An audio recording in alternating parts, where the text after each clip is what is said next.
का गम, कैसी खुशी, खड़ी रुके ना एक घड़ी, एक पल है जिंदगी, एक पल कुछ भी नहीं।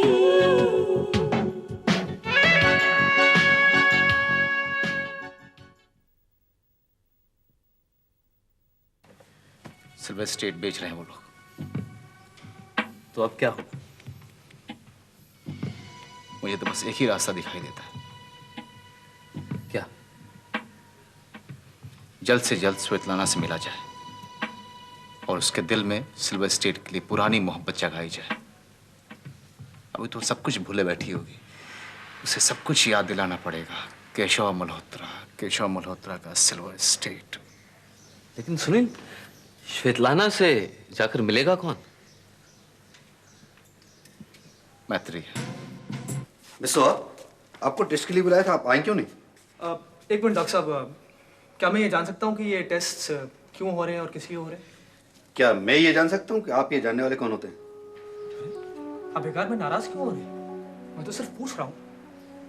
मैं भी सिर्फ पूछ रहा हूँ कि आप पूछने वाले होते कौन हैं, क्योंकि हमसे ये सवाल पेशेंट के गार्डियन कर सकते हैं और कोई नहीं। ये टेस्ट के लिए आती हैं तो ठीक है, वरना खुशी से ये हॉस्पिटल बदल सकती हैं। जा मल्होत्रा इंडस्ट्री वालों से कह दो कि या तो वो मुझे मल्होत्रा फैमिली की बहू बनने की इजाजत दे दे या फिर मल्होत्रा इंडस्ट्री की लीगल एडवाइजर बनने की। और ये बात जितनी जल्दी साफ हो सकती है प्लीज कर डालो ऋषभ, ताकि मुझे भी पता चले कि मुझे अपनी जिंदगी किस तरह जीने की इजाजत दी जा रही है, और मुझे ये भी पता चले कि इस घर में किसी से कॉफी मांगना कितना बड़ा गुनाह है। तो कुछ नहीं सुन रहा है। माँ अपनी औलाद को तब छोड़कर जाती है जब उस औलाद को उसकी सबसे ज्यादा जरूरत है, तो उसका एक ही कारण हो सकता है, मौत। और आप तो अभी बाकायदा जिंदा है। मैत्री, काश शीला तुम्हारे जैसी होती, या शीला में तुम जैसे जज्बात होते। जानती हो, तुम जैसा मुझे कोई नहीं समझता। Nobody। और मैं किसी और को समझना भी नहीं चाहती। बहन, अगर मैंने किसी को भी सच्चे दिल से चाहा है तो तुम्हें। देखो बहन, ये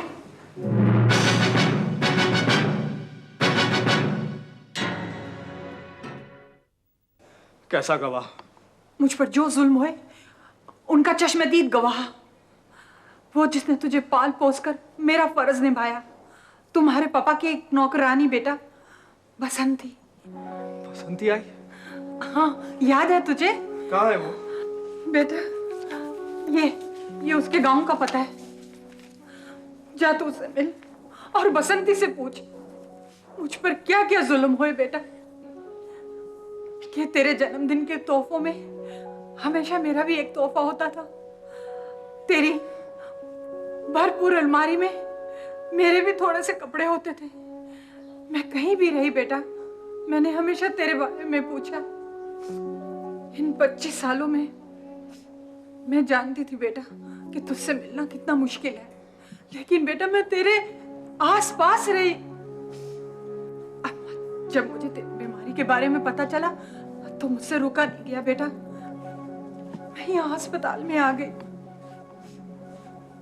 बेटा, मैं जानती हूँ कि मैं ये नफरत कम नहीं कर सकती, मगर मैं तुझसे खाली इतना कहने आई हूँ बेटा, तेरी माँ जितनी बदनसीब है उतनी बुरी नहीं। तुम इस अस्पताल में अकेले नहीं बेटे, मेरी दुआएं हैं तुम्हारे साथ। मैं भगवान के द्वार में धरना दे दूंगी। तुम बिल्कुल ठीक हो जाओगे बेटा, तुम बिल्कुल ठीक हो जाओगे। मैं जानती हूं मैं तुम्हारी मां नहीं बन सकती, मगर मैं तुमसे सिर्फ इतना कहने आई हूं बेटा कि तुम्हारे दिल में मेरे लिए इतनी नफरत जो है उसे थोड़ा सा कम कर दो। शायद वो भी नहीं हो सकता। अच्छा बेटा, ठीक है,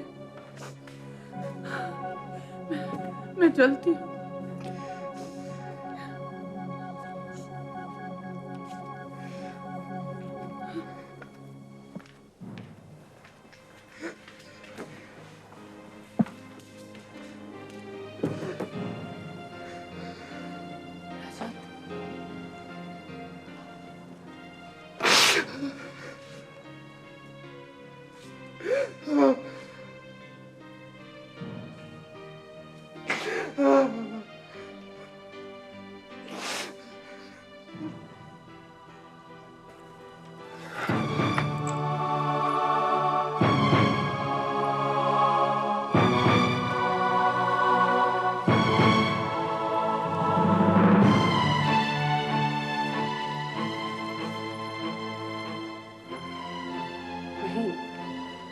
अब तुम मल्होत्रा इंडस्ट्रीज के ऑफिस में बैठकर अगर ये सब कुछ करना शुरू कर दोगे तो बाहर के बिगड़ते हुए हालात तुम्हारे संभले कैसे संभले?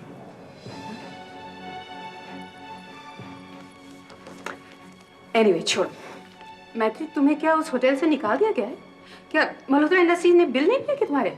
नहीं, वहाँ के तो सब बिल पे हो गए। क्यों, क्या हुआ? नहीं तो फिर तुम लोग ये सब कुछ जाकर अपने होटल के कमरे में क्यों नहीं करते? अच्छा ठीक है, देखो अगर वहाँ कुछ पाबंदी है ना तो ऐसा करो, ये लो ये है मेरे घर की चाबियाँ। तुम ऐसा करो कि तुम इसे लेकर मेरे घर चले जाओ और जो मर्जी आए जितने देर मन करे कुछ भी करो। प्लीज मल्होत्रा इंडस्ट्रीज के ऑफिस में बैठकर ये पाप मत करो। शीला, जब तुम मल्होत्रा इंडस्ट्रीज में सेक्रेटरी बनके महेन मल्होत्रा की जिंदगी में आई थी तो तुम महेन मल्होत्रा को कहाँ ले जाती थी ये सब करने के लिए? मुझे वो जगह का नाम एड्रेस दे दो, मैं महेन को वहीं ले जाऊंगी। और यहाँ कोई पाप नहीं हो रहा था। किस पाप की बात कर रही हो तुम? पाप सिर्फ तुम्हारी नजरों में है शीला। Oh, I'm sorry.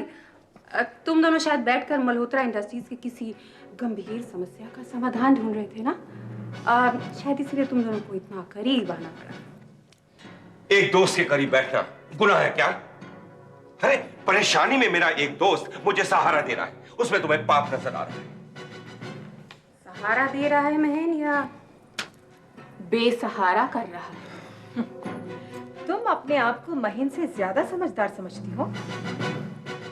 हाँ मैत्री, इतना तो मैं जरूर समझती हूँ कि तुमने महेन को झूठ बोलने की तालीम बहुत अच्छी दी है। लेकिन मैत्री, जब इतना सब कुछ किया ही था तो झूठ निभाने का सबक भी तो दे दिया होता। अब देखो तुम दोनों मिलकर मुझे जो दलीलें दिए जा रहे हो ना, उस पर तो कोई अंधा ही विश्वास कर सकता है। कोई आंख वाला तो बिल्कुल विश्वास नहीं करेगा, क्योंकि जो कुछ हो रहा है वो आंखों के सामने हो रहा है।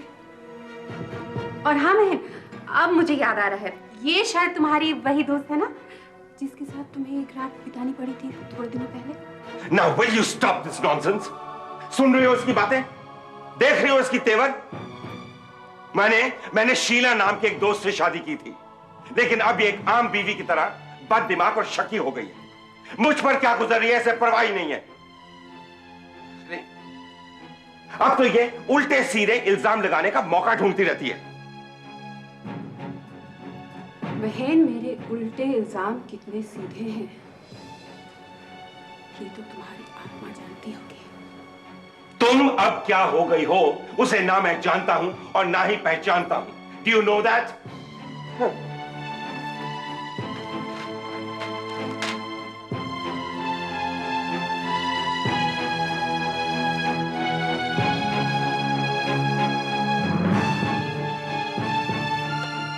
इस मैत्री मेहरा, आप इस गलतफहमी में मत रहिएगा कि आपकी ये लीला देखने के बाद मैं महेन को आपके हवाले करके चले जाऊंगी। तुम महेन का विनाश हो, इसलिए मैं आखिरी गुंजाइश तक महेन का साथ दूंगी, समझी? हाँ, अब आखिरी गुंजाइश रह कहाँ गई शीला देवी? वाह शीला, कहीं सच में ऐसा ना हो जाए, पर जिंदगी का क्या होगा? लोगों की आंखों में तो इल्जाम होंगे, शक्ल भी बदल जाएगी। अगर मैं वाकई प्रेग्नेंट हो गई तो पेट में इस बच्चे का मैं क्या करूंगी? हे भगवान, प्लीज मेरे साथ ऐसा मत करना, वरना मैं तुम यहाँ कब से खड़े हो बॉबी? काफी देर से।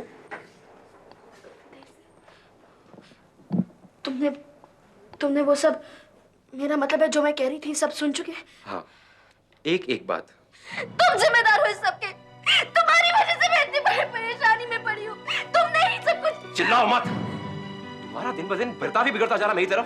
तुम अपने आप को समझने क्या लगी हो? अरे जरा सा मजाक में कह दिया कि मैंने तुम्हारी बातें सुन ली है और तुम ऐसे चिल्ला रही हो। मुझे ऐसा लगता है कि as if you like insulting me. Insult तो मैंने तुम्हारी अभी की नहीं है, लेकिन अब करूंगी। मैंने तुमसे कहा था ना, अपनी सूरत मत दिखाना मुझे, मत आना मेरे सामने। तो फिर क्यों आए तुम यहाँ? Just get the hell out of here! निकल जाओ यहाँ से तुम एक बदतमीज लड़की हो। तुम्हारा चेहरा देखने का अब मुझे भी कोई इंटरेस्ट नहीं है। घूमने फिरने के लिए बहुत सारी लड़कियां मिल जाएंगी। जरा सा भाव क्या दे दिया, तुम तो एकदम सर पे चढ़ गई। तुम्हारा तो दिमाग खराब हो गया। Now listen to me, you may go to hell, I don't care.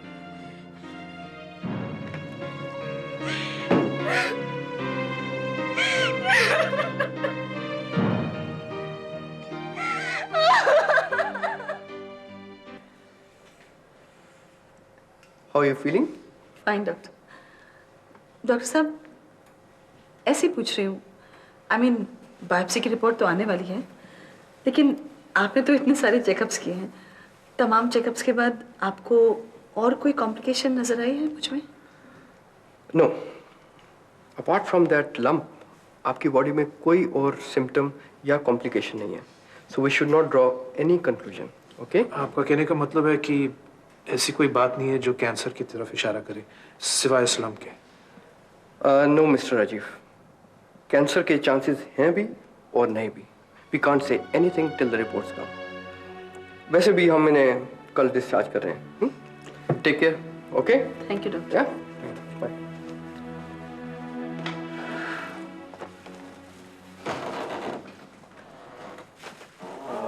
Hello auntie.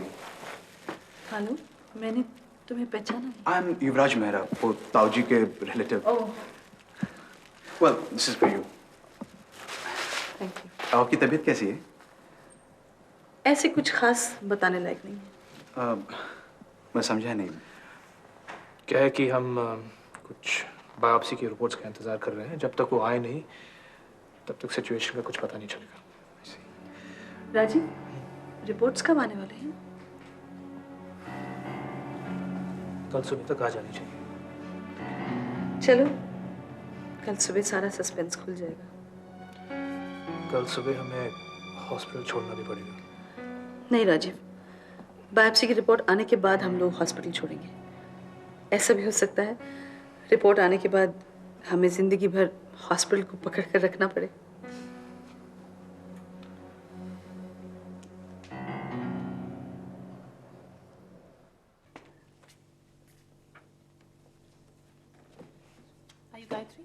Hello Devika, बैठिए। बताइए आप क्या लेंगी? Let's just get out the formalities and get on with the interview. वक्त बहुत कम है। ये अपॉइंटमेंट आपके पीआरओ ने आपका शेड्यूल और आपकी सहूलियत देखकर ही दिया था? जी हाँ, मुझे मालूम है, लेकिन इंटरव्यू के लिए, चाय कॉफी पीने के लिए नहीं। वैसे भी इन बातों में 3-4 मिनट तो बर्बाद हो चुके हैं। I'm sorry, मैंने आपके 3-4 मिनट बर्बाद कर दिए, पर इस दौरान मैंने रियलाइज कर लिया है कि आप जिस तरह की इंटरव्यू देना चाहती हैं वैसे इंटरव्यूज मैं लेती नहीं। So I'm sorry to have wasted your time, but I think we'd better cancel the appointment. तुम गायत्री मल्होत्रा हो? जी हाँ, मैं गायत्री मल्होत्रा हूँ। हम एक दूसरे को जानते हैं। Is it? ये हमारी पहली मुलाकात है। नहीं, हम लोग एक बार पहले भी मिल चुके हैं, केशव मल्होत्रा की 55th बर्थडे पर, जब विटेरियो ने तुम्हारा फॉर्मल इंट्रोडक्शन किया था। मैं भी वहाँ मौजूद थी। तो तुम केशव की तुम केशव की बेटी हो। मैं आपसे उस हैसियत से मिलने नहीं आई हूँ। लेकिन मुझे उस हैसियत को ध्यान में रखना होगा, क्योंकि केशव मेरे बहुत ही अजीज दोस्तों में से एक था।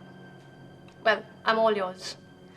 मैं अपनी सारी अपॉइंटमेंट्स कैंसिल करती हूँ and you can complete your interview in good time. Wait a minute, देखिए मैं नहीं चाहती कि आप अपने अपॉइंटमेंट्स कैंसिल करें। मेरा प्लान था कि मैं आज का सारा दिन आपके साथ गुजारूं, आपके ऑफिस जाऊं, आपके साथ ट्रैवल करूं। तो प्लीज़ आप अपना काम करते रहिए, अपने शेड्यूल के मुताबिक चलते रहिए। मुझे अपने संडे एडिशन की कवर स्टोरी का मटेरियल मिल जाएगा। Oh, that's wonderful. तुम ये Sunday edition के cover के लिए कर रही हो. That's great. It's a good idea. So I'm all yours. Let's go. Come. तुम गुड आफ्टरनून सुनीता। तुम शराब पी के आए हो और वो भी दिन में? शराब नहीं पीता तो मर जाता था। मुझे तेरी बहुत याद आती है सुनीता। देखो मैं तुम्हारे हाथ जोड़ती हूँ, यहाँ से चले जाओ। इस दरवाजे पे खड़ा होकर तमाशा मत करो।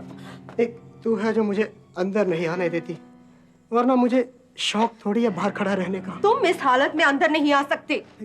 मैं जानता हूँ तेरी मेम साहब माँ के साथ बाहर गई है। मैं कई दिनों से इस चौराहे पर खड़ा होकर घंटों इस मौके के इंतजार में था कि अब तो मुझे अंदर आने दो। अरे कोई तो छत ऐसी छोड़ दो जहाँ मुझे पनाह मिल सके।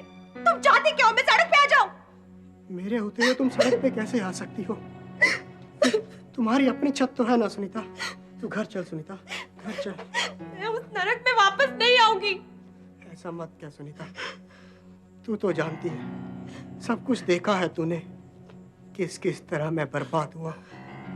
टाइम ही खराब चल रहा था सुनीता। मैं तुमसे बहुत प्यार करता हूँ सुनीता। ये तुम नहीं, तुम्हारी शराब बोल रही है।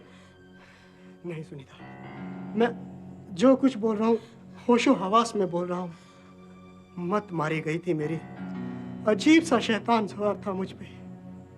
अच्छा भला घर चल रहा था, सुखी संसार से रह रहे थे हम लोग। अचानक एक ऐसा अमावस लगा सुनीता, मुझे कुछ नहीं समझ में आता। सुनीता, मैं तुमसे बहुत प्यार करता हूँ सुनीता। और ये मुझे तब पता चला जब तू घर छोड़कर चली आई। सुनीता, वो घर मुझे काटने को दौड़ता है। मुझे माफ कर दे सुनीता, प्लीज मुझे माफ कर दो। तुम चाहो तो मैं तुम्हारे पाँव पड़ता हूँ सुनीता। ये तुम क्या कर रहे हो? प्लीज सुनीता, अपने घर वापस लौट चलो सुनीता, वरना मैं तुम्हारे बिन मर जाऊंगा। देखो अब तुम यहाँ से चले जाओ। जब मेम साहब आएगी तो मैं उनकी इजाजत लेके आऊंगी। प्लीज सुनीता, जरूर आना, मैं इंतजार करूंगा। हाँ ठीक है, मैं आऊंगी, लेकिन अब तुम यहाँ से चले जाओ प्लीज।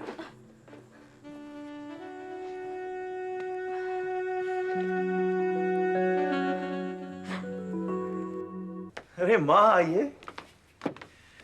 कैसी हैं आप माँ? तेरे मुंह से ये अल्फाज जो है ना बहुत ही खोखले और बेमतलब लगते हैं। आपके सुनने में कोई फर्क आ गया होगा माँ, मेरे बोलने में तो कोई फर्क नहीं आया। बस रहने दे। आजकल जब तू मेरे पाँव छूता है ना, मुझे ऐसा लगता है कि कोई गैर मेरे पाँव पे एड़ी रख रहा है। तेरे सर पर लालच और खुदगर्जी का इतना बड़ा बोझ है कि आशीर्वाद देने के लिए हाथ रखने के लिए जगह नहीं है। औरों में अगर ये जज्बा हो तो उसे मकसद और मंजिल का नाम दिया जाता है। मुझ में अगर ये जज्बा है तो उसे लालच और खुदगर्जी कह देते हैं। पिछली बार जब हमारी बहस हुई थी ना, तूने मुझ पर बहुत सारे इल्जाम लगाए थे। वो इल्जाम आज तक मेरे कानों में गूंज रहे हैं, मेरे दिल में जख्म कर रहे हैं। मैंने आप पर कोई इल्जाम नहीं लगाए थे माँ।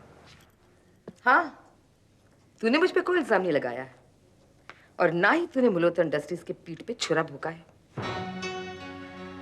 वाह करण वाह, आदमी भी किस किस तरह के हवाले देके गुनाह करता है। खैर, अब जब मौत हो ही चुकी है तो मर्ज ढूंढने का तो कोई फायदा नहीं। किस तरह की बातें करती जा रही हैं आप माँ? तेरा मुझे माँ कहना एक आरोप लगता है। इस घर में रंजना देवी आई है जिसका एक ही बेटा है, ऋषभ मल्होत्रा।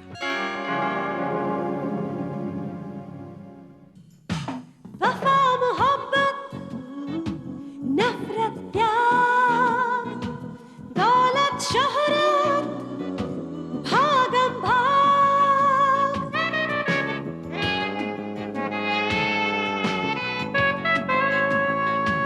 अंधा कुआं जहरीले नाग अपना सुर बेगाना राग एक हाथ में तस्बीह माला